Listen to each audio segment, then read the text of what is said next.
just reaching for a piece of you.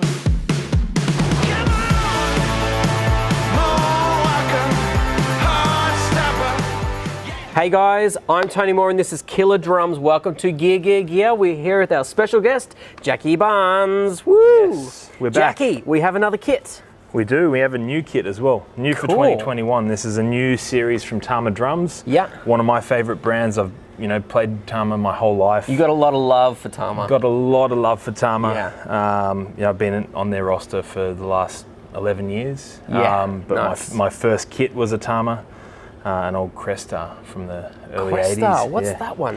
Crestar, well, they're actually considered lawsuit era because they never really made it to Australia. They had to change the name, ended up becoming the Grand Star. Oh, okay, cool. Yeah. I had a Grand Star. It was the nice Crestar kit. before that for only a handful got made and then they got sued and had to, I don't know what the story was with that, but yeah, they ended up becoming the Grand Star. Nice. But, I'm a big fan of Japanese 80s birch shells. Yeah, beautiful. In particular. So this one is, what's the timber in this one? This one is actually one of Tama's new hybrid shells. So it's a maple birch. The toms are 6-ply. Yep. So the racks and the floor. And the floor, yeah. So they're 6-ply, 2 inner plies of maple with 4 outer ply birch. Sweet. The bass drums are 7mm 7-ply. Same 2 inner plies of maple. Yep. 5 outer plies of We had the birch. head off before. Yep. I was checking, had a slight 45. Yeah, 45-degree bearing edge, then a so nice strong one and on the inside. nice and sharp contact with the head. So we'd expect to have good focus. Yep. Good focus, tone. warmth from the maple. Yep. That kind of projection and clarity from the birch. What kind of heads come on this kit when you buy this kit? So this comes standard with Evans USA coated G1s as batter heads. So instantly you'll get more of a pro sound straight up. Exactly. Yeah. So where does this sit in their range? So with the Starclassic series, you've got essentially now 3 different tiers. So this is what's called the Performer range. Yep. So this is a Starclassic Performer. Okay.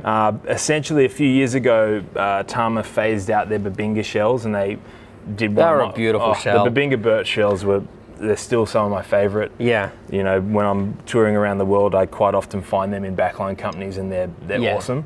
But they had to phase them out because of there was a ban on the rarity on the rare woods a few years ago. So they phased that out. They wanted to come up with some different hybrid shells, which they then did last year with the walnut birch series, which still exists. They're they're in the middle of the Starclassic range. Yep. And then you've still got your pure maple Starclassics at the top end. Great.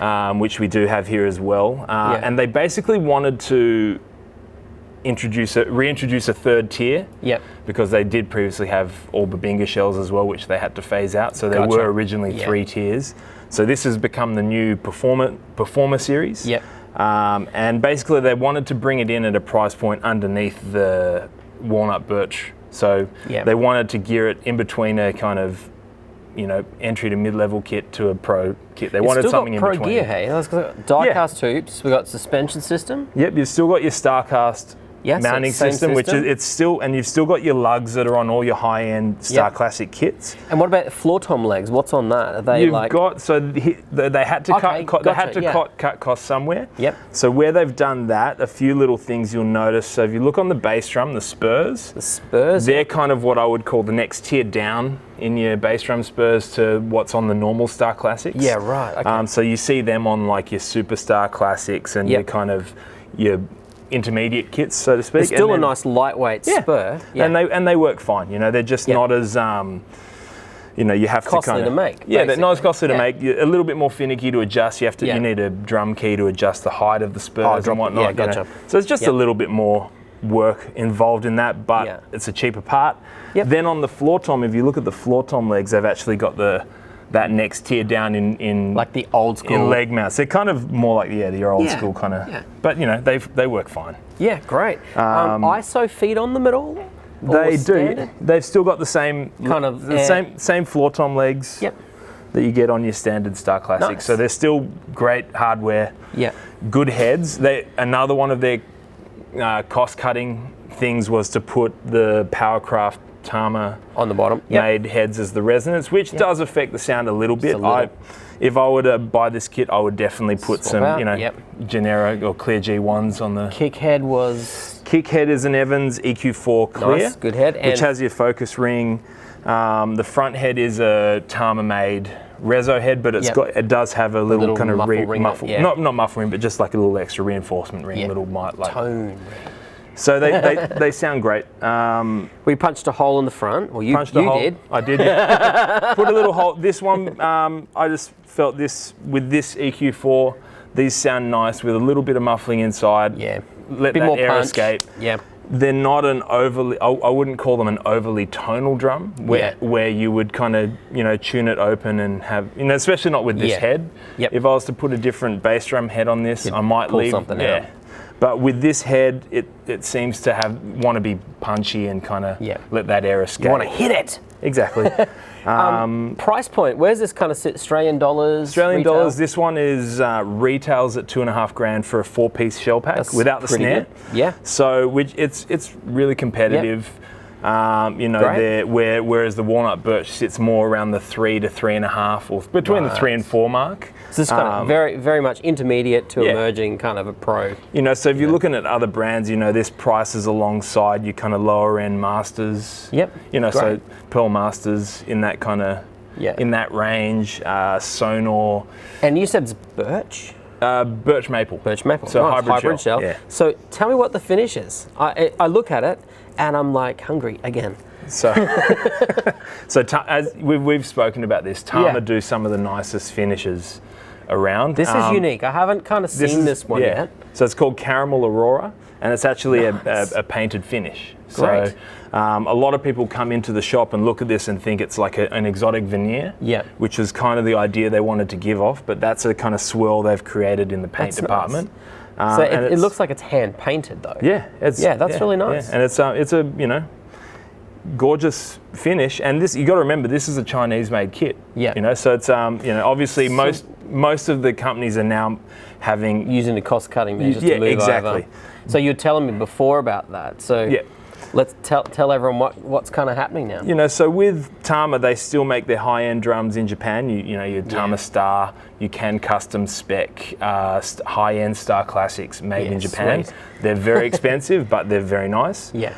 What they wanted to do with the Chinese-made kits was they wanted to maintain a high standard. So what Tama do, was they own their factory in China. Yeah, which is important. If you're going to outsource, you're going to cost save. Yep. If you own your own factory and then you put your own people, I think you'll save too. So each of the departments in the Chinese Tama factory is staffed by a Japanese member of staff, a senior member who's moved over and oversees that department. So their finishes and their quality control is, one of the best. Like there are a few companies that have that QC. Yeah, that's nice. You rarely find many issues with their drums. We were talking about their shells themselves. They're immaculately made. Yeah, beautiful. The seams are always beautifully done. They do shells right. Yeah. So although you are getting that shell pack to a price point made in China, it is a well-made shell. Yeah, it's great. It's made in a good factory, and they're just it's a beautiful kit. It's lovely, and we've got this snare drum.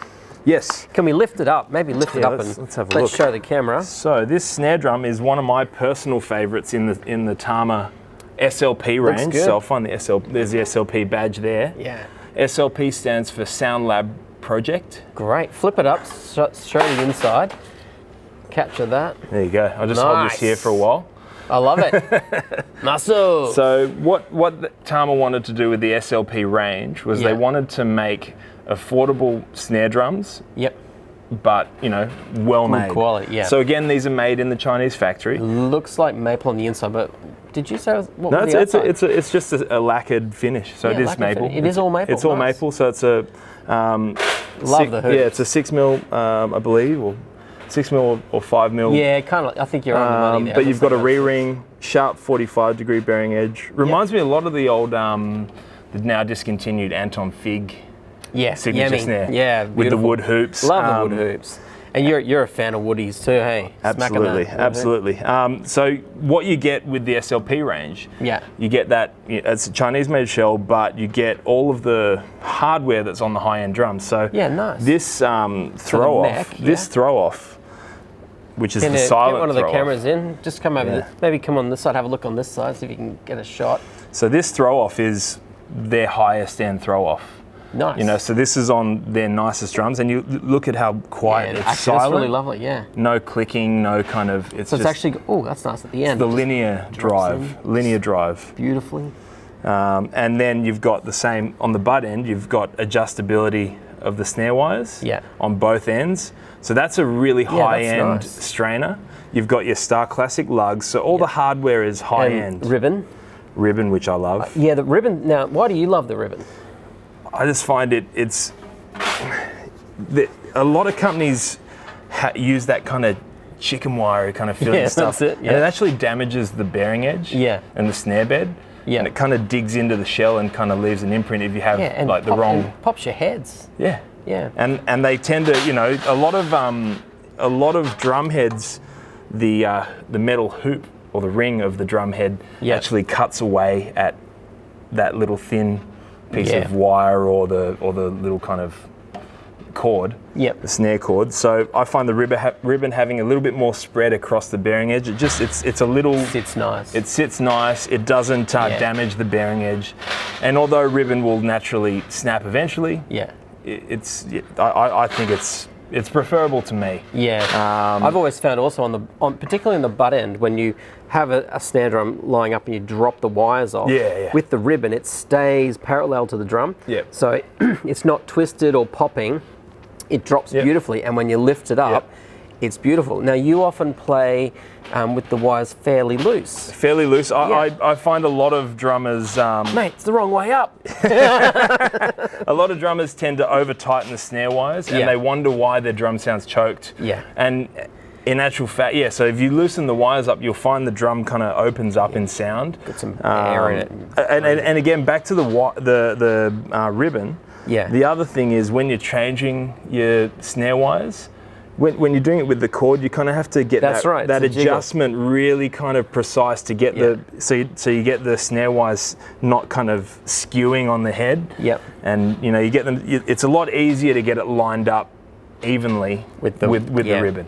So. And you often that pet hate where you've got jangly wires on the left and super tight on the right or something. It's like And again, that comes down to having adjustability on both sides of the snare.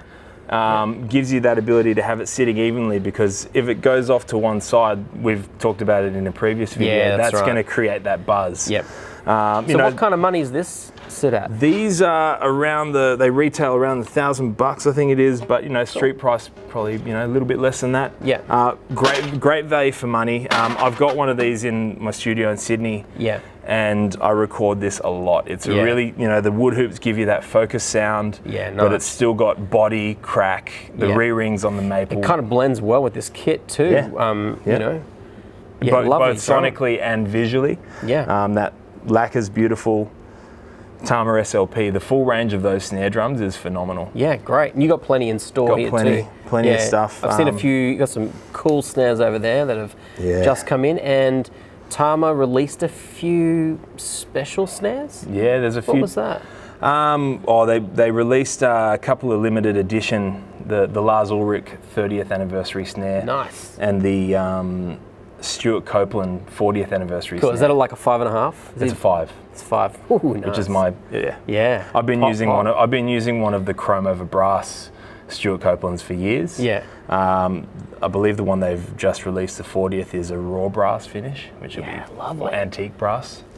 That'll be super cool. But they're super limited. We managed to get one of the Lars snares, and it, I had about 20 messages in my inbox asking about it. And that we hadn't announced that we had one, and that was just from that going up on the Tama website. So it's already gone, and the Stuarts are already gone as well. So and Jackie hasn't bought them. I might not even get one. Tama, come on, man. Awesome. Now we've also got some cymbals you've chosen today. We haven't used these ones before. So I wanted to try something different as well. These are all Sabians. Made in Canada. Oh, and these are gorgeous. Mate. Is that what they say? I don't even know what they say in Canada. G'day? Or whatever. G'day.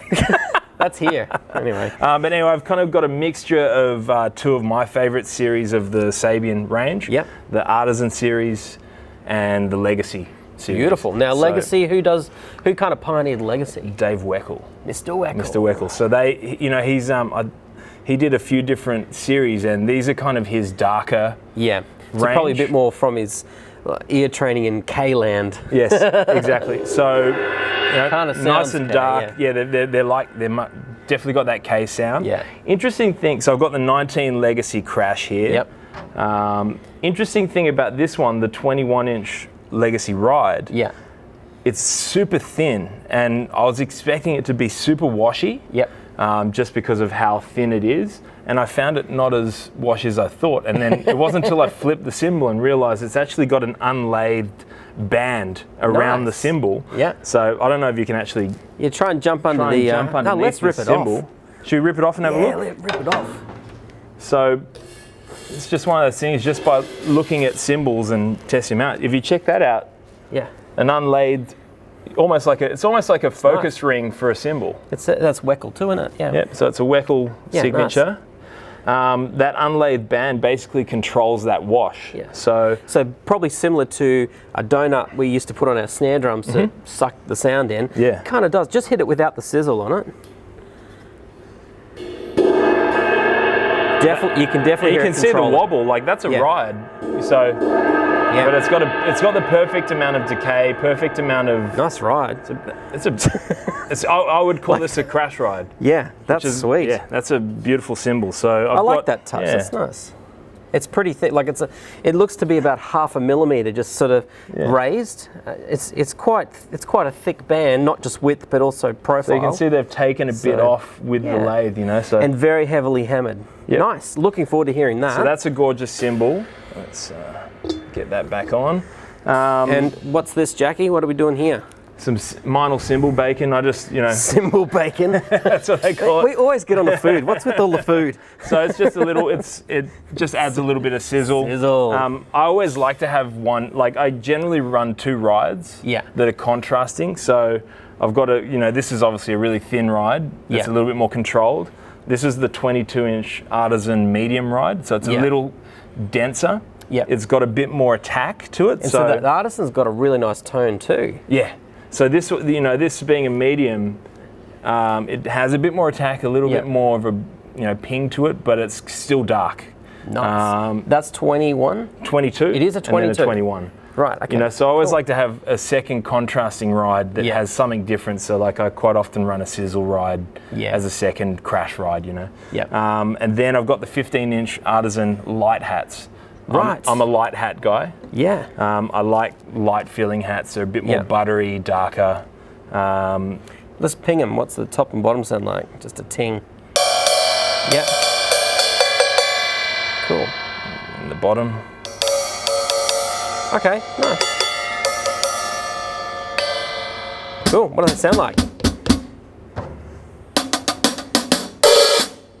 Yeah. No, they're really sweet. So they're not too crispy. They've got a nice warmth to them. They'll sit nicely in the mix. They just go. They're quite a small bell. Yeah, and the Artisans tend to have a little bit of a smaller bell, much like the Constantinoples in the Zildjian range. Yeah, of course. Yeah, right. We've done some stuff on the 1931 series UFIPs. That smaller bell. Controlling. Just controls a little bit. And I'll hit this ride for you as well, just to hear. We need to hit the others too. We forgot. Yeah, we'll hit all of them. So here's the Artisan 22-inch medium ride. So you'll hear a bit of attack and a bit more note, but it's got dark undertones to it. Yep.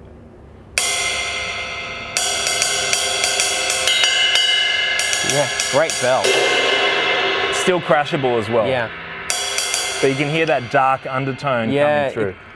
So really musical cymbals. Yeah. Really, Does anyone? So the Artisan range, is there a drummer who's sort of got not a signature on it, but that kind of led the charge that we know of? John Artisan. Well, there was a couple of guys that I had seen using them, but they have jumped ship recently. Okay. Mark Giuliano was using them for a long time, I think, and Stanton Moore used them for a bit. But they've both jumped ship now, so. Yeah. Look, a lot of the artists. I'm not actually sure who's using them at the moment. I just picked them out just based off how they sounded. They are a standout. Like when I, go through and ting cymbals, I always go, what's that? Because it's really hard to see the brand name on them. Yep. I don't know if it's subtle. Jump in and have a look at the brand name. Yeah, you don't have big branding on them. Yeah, and which I like too. I quite like it. It's I find them very consistent as well. Yeah. They're a consistent. I haven't, if you put a few of them together, they all sound good. They all blend. What's this one sound like? We'll go back to that one. This one's a little bit louder. So the legacies are in the HHX series, they're of the darker, range. Let's hear this crash.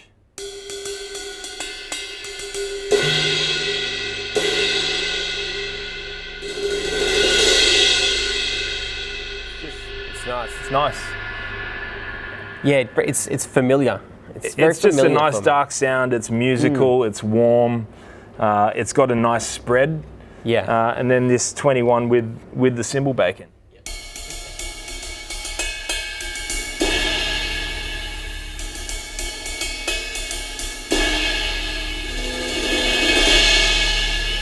It's lovely. It's good. It's got a lovely amount of wash. And I'd imagine if it didn't have that control band underneath, it would be. It could overpower. It could overpower stuff. Yeah. So it's actually a good idea. I mean, I've seen obviously some cymbal makers have different rings in and out on your cymbals. Yep. And that is to actually dry them out. But I haven't seen one like that, which actually does control the sound. Yeah. Yep. Absolutely. Awesome. Well, I reckon there's only one thing left to do. Jackie, let's hear them. Hit those skins, mate. All right.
Jackie, loved it, mate. That sounded great. Like, that's awesome. For the money you're paying for this kind of kit, they sound great. That was really not actually. It has a. It's not often I see you with a little 10. Yeah, I don't use 10s often. I have them in my collection. Yeah. And I would say maybe 1 in every 20 times I'll take a 10 out. 10 comes out. And I'll take it out and I usually put it back away because I just generally like having one rack tom. I would have my ride sort of right in tight. More where the. And in actual fact, if this were my kit, I would probably flip these toms and run the 12 here because that's my go-to, that deeper 12 sound. And the 10 there would become more of an effect. Yeah, bit of a Kenny Arrow. Or I'd run the 10 over here a bit more, Yeah, Kenny does that because, you know, that when you're doing those kind of rock fills, like... You know, those kind of things. If you're having to move over there, it's kind of like, and I find the 10 a little too high to do those kinds of like. Yeah, definitely. Think of those. So I'd probably want to go to that 12 first. So I'd have that there and use the 10 as like a little bit of a, a little bit of extra flavour. Extra sauce with your bacon. And I would probably get the shell pack of this that has the extra floor tom. Yeah. So you can order these individually to add to it as well. So they do like a 13, 18? You can order a 13, I believe. You can order 14, 18. You can get different size bass drums. Cool. Just to take you through the sizes, actually. This shell pack is a 4-piece. It's a 22 by 16, which I really love. Extra depth. A little bit of extra depth, but not too much. It's got a, just the perfect so it kind amount of of fits air. in nearly the pocket for everything. Hey? Exactly. You can tune it openly. Because we like shallow, really shallow, but you do, like when you're playing bigger arena, you need a little bit more. Yeah, and this bridges that gap. Slightly deeper than standard now, Tom. So you've got a 10 by 8. 12 by 9. 16 by 14 floor tom. And this is a 14 by 6.5, this SLP. Nice. And again, 15-inch artisan hats, 19-inch legacy crash. 22-inch artisan medium ride, 21-inch legacy ride. Beautiful. And they're beautiful for the price, these drums. And they look lovely. They've got a couple of other really nice finishes as well. And they sounded Tama great. Starclassic Performer, new for 21. Yeah, awesome. That's fantastic. Jackie, thank you so much for sharing that kit. Guys, this is Tama, and thank you to Sabian also. Thank you to Mooloolaba Music. I'm Tony Moore, this is Killer Drums, special guest Jackie Barnes. We'll catch you on the next one.